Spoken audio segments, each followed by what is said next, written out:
Hi ಎಲ್ಲರಿಗೂ ನಮಸ್ಕಾರ. ಸಂಜೆ ಸ್ನ್ಯಾಕ್ಸ್ಗೆ ಇರ್ಬೋದು, ಟೀ ಜೊತೆಗೆ ಅಥವಾ ಮಳೆಗಾಲ ಚಳಿಗಾಲ ಏನಾದರೂ ತಿನ್ನಬೇಕು ಅನಿಸಿದಾಗ ನೀವು ಇದನ್ನು ಟ್ರೈ ಮಾಡ್ಬೋದು ನಿಪ್ಪಟ್ಟು ರೆಸಿಪೀಸ್ನ. ಹಾಗೆ ನೀವು ಇದನ್ನು ಆಚೆ ತಂದು ತಿನ್ನೋದಕ್ಕಿಂತ ಮನೆಯಲ್ಲೇ ಮಾಡಿಕೊಂಡ್ರೆ ತುಂಬ ದಿನದವರೆಗೂ ಸ್ಟೋರ್ ಮಾಡಿ ಇಟ್ಕೊಬೋದು. ಈಸಿಯಾಗಿ ಯಾವಾಗಲಾದ್ರೂ ತಿನ್ಬೇಕು ಅನಿಸಿದಾಗ ನೀವು ತೊಗೊಂಡು ತಿನ್ಬೋದು. ನಿಪ್ಪಟ್ಟು ರೆಸಿಪೀಸ್ ಮಾಡೋದಕ್ಕೆ ಏನೇನು ಇಂಗ್ರೀಡಿಯೆಂಟ್ಸ್ ಬೇಕೋ ಒಂದ್ಸಲ ನೋಡ್ಕೊಳ್ಳೋಣ. ಫಸ್ಟಿಗೆ ನಾನು ಕರಿಬೇವನ್ನ ನೀಟಾಗಿ ವಾಶ್ ಮಾಡಿ ಇಟ್ಕೊಂಡಿದ್ದೀನಿ.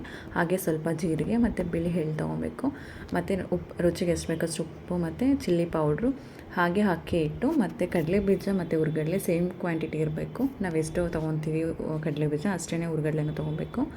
ನಾವು ಫಸ್ಟಿಗೆ ಇಲ್ಲಿ ಕಡಲೆ ಬೀಜನ ನೀಟಾಗಿ ಲೋ ಫ್ಲೇಮಲ್ಲೇ ನೀವು ಚೆನ್ನಾಗಿ ಫ್ರೈ ಮಾಡಬೇಕು. ಸ್ವಲ್ಪ ಅದು ಕಡಲೆ ಬೀಜ ಎಲ್ಲ ಚೆನ್ನಾಗಿ ಹುರಿಬೇಕು. ನೀವು ಇದನ್ನು ಫ್ಲೇಮ್ ಜಾಸ್ತಿ ಆದರೆ ಸೀದೋಗ್ಬಿಡುತ್ತೆ. ಲೋ ಫ್ಲೇಮಲ್ಲೇ ನೀವು ಈ ಥರ ಹುರ್ಕೊಬೇಕು. ಇದನ್ನು ತೆಗೆದು ಸಿಪ್ಪೆ ತೆಗಿಬೇಕು ನೀಟಾಗಿ. ಸ್ವಲ್ಪ ಸಿಪ್ಪೆ ಅಷ್ಟೇ ಒಂದು 200 ಗ್ರಾಮ್, ಈ ಕಪ್ಪಲ್ಲಿ ನಾನು ಏನು ತೋರಿಸಿದ್ದೀನಿ ಇದರಲ್ಲಿ ಅರ್ಧ ಕಪ್ ಆ್ಯಡ್ ಮಾಡಿದ್ದೀನಿ, ಅಂದರೆ ಒಂದು 200 ಗ್ರಾಮ್ ಬರ್ಬೋದು. ಹುರ್ಗಡ್ಲೆನೂ ಅಷ್ಟೇ ಒಂದು 1/4 kg, ಒಂದು 200 ಗ್ರಾಮ್ ಅಷ್ಟು ಕಡಲೆ ಬೀಜ ಮತ್ತು ಹುರ್ಗಡ್ಲೆ ಎರಡೂ ತೊಗೊಂಡಿದ್ದೀನಿ. ಇದನ್ನು ನೀಟಾಗಿ ಹುರ್ಗಡ್ಲೆನೂ ಸ್ವಲ್ಪ ಫ್ರೈ ಮಾಡಬೇಕು. ನೀಟಾಗಿ ಸ್ವಲ್ಪ ಫ್ರೈ ಆದಮೇಲಿದ್ದು ಪೌಡ್ರ್ ಮಾಡ್ಕೊಬೇಕು ನೀವು ಇದನ್ನು.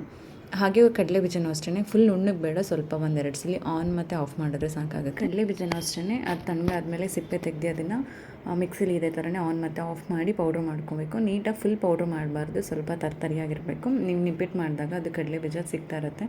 ಫುಲ್ ನೀವು ಪೌಡ್ರ್ ಮಾಡಿಬಿಟ್ರೆ ಅದು ಟೇಸ್ಟ್ ಇರೋಲ್ಲ, ಚೆನ್ನಾಗಿರಲ್ಲ, ಸಿಗಲ್ಲ. ನೀವು ಈ ಥರ ಸ್ವಲ್ಪ ತರ್ತರಿಯಾಗಿ ಮಾಡಿಕೊಂಡ್ರೆ ತುಂಬಾ ಚೆನ್ನಾಗಿರುತ್ತೆ. ಇದಿಷ್ಟು ಈ ಥರ 2 ಸಲ ಆನ್ ಮತ್ತು ಆಫ್ ಮಾಡಿಕೊಂಡ್ರೆ ಸಾಕಾಗುತ್ತೆ. ಹಾಗೆ ಇದಕ್ಕೆ ನಾನು ಕಡಲೆ ಹಿಟ್ಟೇನೂ ಆ್ಯಡ್ ಮಾಡ್ತಾಯಿಲ್ಲ, ಹುರ್ಗಡ್ಲೆನೇ ಪೌಡ್ರ್ ಮಾಡ್ಕೊಂಡಿದ್ವಲ್ಲ ಅದನ್ನೇ ಆ್ಯಡ್ ಮಾಡ್ಕೊಳ್ಳೋಣ. ನಾನಿಲ್ಲಿ ಆವಾಗಲೇ ಅಕ್ಕಿ ಬೌಲ್ ತೋರಿಸಿದ್ದೆ ನಿಮಗೆ, ಅಕ್ಕಿ ಹಿಟ್ಟು ಹಾಕ್ಕೊಂಡಿದ್ದೆ. ಅದರಲ್ಲಿ 3 ಬೌಲ್ ಆಗೋಷ್ಟು, ಒಂದು 3 ಕಪ್ ಆಗೋಷ್ಟು ಅಕ್ಕಿ ಹಿಟ್ಟನ್ನ ಆ್ಯಡ್ ಮಾಡ್ಕೊಂಡಿದ್ದೆ. ಅದಕ್ಕೆ ಹುರ್ಗಡ್ಲೆ ಮತ್ತು ಕಡಲೆ ಬೀಜ ನಾವೇನು ಪೌಡ್ರ್ ಮಾಡಿದ್ವಿ ಅದನ್ನು ಆ್ಯಡ್ ಮಾಡ್ಕೊಳ್ಳೋಣ. ಇದಕ್ಕೆ ಎಷ್ಟು ಬೇಕಷ್ಟು ನಿಮಗೆ ಖಾರಕ್ಕೆ ಎಷ್ಟು ಬೇಕಷ್ಟು ನೋಡಿಕೊಂಡು ಚಿಲ್ಲಿ ಪೌಡ್ರನ್ನ ಆ್ಯಡ್ ಮಾಡ್ಕೊಳ್ಳಿ. ನಾನಿಲ್ಲಿ ಒಂದು 2-3 ಸ್ಪೂನ್ ಆಗೋಷ್ಟು ಚಿಲ್ಲಿ ಪೌಡ್ರ್ ಆ್ಯಡ್ ಮಾಡಿದ್ದೀನಿ. ಹಾಗೆ ರುಚಿಗೆ ಎಷ್ಟು ಬೇಕಷ್ಟು ನೋಡಿಕೊಂಡು ಉಪ್ಪು ಆ್ಯಡ್ ಮಾಡ್ಕೊಳ್ಳಿ. ಇದಕ್ಕೆ 1-2 ಟೇಬಲ್ ಸ್ಪೂನ್ ಆಗೋಷ್ಟು ಜೀರಿಗೆ ಆ್ಯಡ್ ಮಾಡ್ಕೊಳ್ಳಿ. ಹಾಗೆ ನೀಟಾಗಿ ನಾವು ಆವಾಗಲೇ ವಾಶ್ ಮಾಡಿ ಇಟ್ಕೊಂಡಿದ್ವಿ ಕರಿಬೇವನ್ನು ಕೂಡ ಆ್ಯಡ್ ಮಾಡ್ಕೊಬೇಕು, ಸಣ್ಣದಾಗಿ ಕಟ್ ಮಾಡ್ಕೊಂಡು. ಇದನ್ನೇ ನೀವು ಫ್ರೈ ಮಾಡೋದು ಅವಶ್ಯಕತೆ ಇರಲ್ಲ. ಹಾಗೆ ಇದಕ್ಕೆ ಒಂದು ಅರ್ಧ ಸ್ಪೂನ್ ಆಗೋಷ್ಟು ಬಿಳಿ ಎಳ್ಳನ್ನ ಆ್ಯಡ್ ಮಾಡ್ಕೊಳ್ಳಿ. ಎಲ್ಲ ಆ್ಯಡ್ ಮಾಡಾದಮೇಲೆ ಇದನ್ನು ನೀಟಾಗಿ ಫಸ್ಟ್ ಹಾಗೆಯೇ ಚೆನ್ನಾಗಿ ಮಿಕ್ಸ್ ಮಾಡಬೇಕು. ಏನೋ ನೀರು ಮತ್ತು ಆಯಿಲ್ ಏನೋ ಆ್ಯಡ್ ಮಾಡಿದೆ, ಫಸ್ಟ್ ಎಲ್ಲ ನೀಟಾಗಿ ಮಿಕ್ಸ್ ಮಾಡ್ಕೊಬೇಕು. ಇದೆಲ್ಲ ನೀಟಾಗಿ ಚೆನ್ನಾಗಿ ಮಿಕ್ಸ್ ಆದಮೇಲೆ ಇದಕ್ಕೆ ಎಲ್ಲ ಚೆನ್ನಾಗಿ ಮಿಕ್ಸ್ ಮಾಡಾದಮೇಲೆ ಇದಕ್ಕೆ ನೀವು ಸ್ವಲ್ಪ ಎಣ್ಣೆ ಆ್ಯಡ್ ಮಾಡ್ಕೊಳ್ಳಿ, ಅಥವಾ ತುಪ್ಪ ಕೂಡ ಆ್ಯಡ್ ಮಾಡ್ಕೊಬೋದು. ಇಲ್ಲಿ 1-2 ಟೇಬಲ್ ಸ್ಪೂನ್ ಆಗೋಷ್ಟು ತುಪ್ಪ ಆ್ಯಡ್ ಮಾಡ್ಕೊಂಡಿದ್ದೀನಿ. ಇದನ್ನು ಹಾಕಿ ಚೆನ್ನಾಗಿ ಮಿಕ್ಸ್ ಮಾಡಬೇಕು. ಅದಾದಮೇಲೆ ನೀವು ಸ್ವಲ್ಪ ನೀರು ಆ್ಯಡ್ ಮಾಡ್ಕೊಂಡು ಈ ಥರ ಚೆನ್ನಾಗಿ ಮಿಕ್ಸ್ ಮಾಡ್ಕೋಬೇಕು. ನೀವು ಒಂದೇ ಸಲ ನೀರು ಆ್ಯಡ್ ಮಾಡಿಬಿಟ್ರೆ ಫುಲ್ ತೆಳ್ಳ ಆಗಿಬಿಡುತ್ತೆ. ನಿಮಗೆ ಇದನ್ನು ನಾವೇನು ಕಲಿಸ್ಕೋತೀವಿ ಹಿಟ್ಟು, ಇದು ಚೆನ್ನಾಗಿ ಬರಲಿಲ್ಲ ಅಂದರೆ ನಿಪ್ಪಟ್ಟು ಮಾಡೋಕ್ಕಾಗಲ್ಲ. ಚಪಾತಿಗಿಂತನೂ ಫುಲ್ ಸಾಫ್ಟಾಗಿರಬೇಕಿದ್ದು, ಅಥವಾ ಫುಲ್ ಗಟ್ಟಿ ಆದ್ರೂ ನಿಪ್ಪಟ್ಟು ಹೊಡೆದೋಗ್ಬಿಡುತ್ತೆ. ಫುಲ್ ಸಾಫ್ಟ್ ಆದ್ರೂ ಅದು ಪುರಿ ಥರ ಹೋಗ್ಬಿಡುತ್ತೆ. ಅದಕ್ಕೆ ನೀವು ನೋಡ್ಕೊಂಡು ಇದನ್ನು ನೀಟಾಗಿ ಕಲಿಸ್ಕೊಬೇಕು. ಇದರೊಡನೆ ಚೆನ್ನಾಗಿ ನಿಪ್ಪಟ್ಟು ಬರೋದು ನಿಮಗೆ. ನಾವೇನು ಹಿಟ್ಟು ಕಳಿಸ್ಕೋತೀವಿ ಅದ್ರ ಮೇಲೆ ಡಿಪೆಂಡ್ ಆಗುತ್ತೆ ನಿಪ್ಪಟ್ಟು ಹೇಗೆ ಬರುತ್ತೆ ಅಂತ.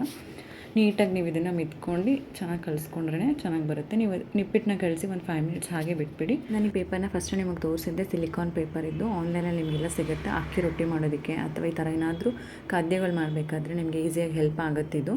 ಇದನ್ನು ಯಾರಿಗಾದ್ರೂ ಇಷ್ಟ ಆದರೆ ಬೈ ಮಾಡ್ಬೋದು. ಆನ್ಲೈನೆಲ್ಲ ಸಿಗುತ್ತೆ, ಮೀಶೋದಲ್ಲಿ ಅಥವಾ ಅಮೆಝಾನ್, ಫ್ಲಿಪ್ಕಾರ್ಟ್ ಎಲ್ಲ ಕೂಡ ಅವೈಲಬಲ್ ಇದೆ.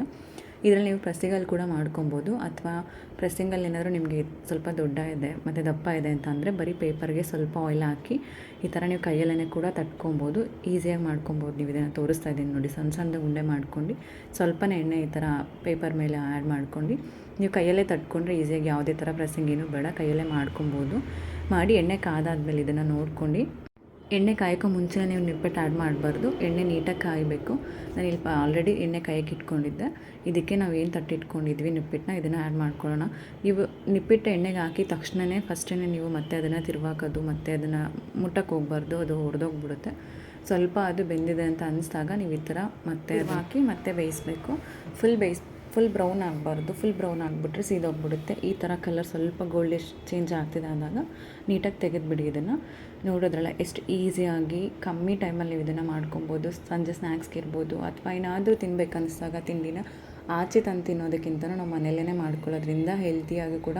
ಹಾಗೆಯೇ ನಾವೇನೋ ನಿಪ್ಪಟ್ಟು ಮಾಡೋದಕ್ಕೆ ಹಿಟ್ಟು ರೆಡಿ ಮಾಡ್ಕೊಂಡಿದ್ದೆ, ಅದರಲ್ಲೇ ಸ್ವಲ್ಪ ತೊಗೊಂಡು ಹಿಟ್ಟನ್ನು ಕೋಡ್ಬೇಳೆ ಥರನೂ ಕೂಡ ಮಾಡ್ಕೊಬೋದು. ಇದು ಆಪ್ಷನಲ್ಲಿ. ಯಾರಿಗಾದ್ರೂ ಮಕ್ಕಳಿಗೆ ತಿನ್ನಬೇಕು, ಡಿಫ್ರೆಂಟಾಗಿ ಏನಾದರೂ ಮಾಡ್ಕೊಡ್ಬೇಕಂದ್ರೆ ನೀವು ಈ ಥರ ಟ್ರೈ ಮಾಡ್ಬೋದು. ಮಕ್ಕಳು ನಿಪ್ಪಟ್ಟೆಲ್ಲ ಇಷ್ಟಪಡಲ್ಲ ಅಂದರೆ ನೀವು ಈ ಥರ ರೌಂಡಾಗಿ ಏನಾದರೂ ಮಾಡಿ ಅದನ್ನು ಕೂಡ ನಿಪ್ಪಟ್ಟು ಹಿಟ್ಟಲ್ಲೇ ಮಾಡಿದ್ದೀನಿ. ಸಪ್ರೇಟಾಗಿ ಅದಕ್ಕೆ ಹಿಟ್ಟು ಸಪ್ರೇಟ್ ಮಾಡ್ಕೊಂಡು ಮಾಡಿಲ್ಲ, ಅದರಲ್ಲಿ ಅಷ್ಟೇ ಮಾಡಿರೋದು. ಸ್ವಲ್ಪನೇ ಹಿಟ್ಟು ತೊಗೊಂಡು ನೋಡಿದ್ರಲ್ಲ, ಇದು ತುಂಬ ಕ್ರಿಸ್ಪಿಯಾಗೂ ಕೂಡ ಇದೆ. ನಾನು ಅಲ್ಲೇ ತೋರಿಸ್ತೇನೆ ನಿಮಗೆ ವಿಡಿಯೋ ಸ್ಟಾರ್ಟಿಂಗಲ್ಲೇ. ತುಂಬ ಕ್ರಿಸ್ಪಿಯಾಗಿ ಬರುತ್ತೆ. ಕೋಡ್ಬೇಳೆನೂ ಅಷ್ಟೇ ತುಂಬಾ ಚೆನ್ನಾಗಿದೆ.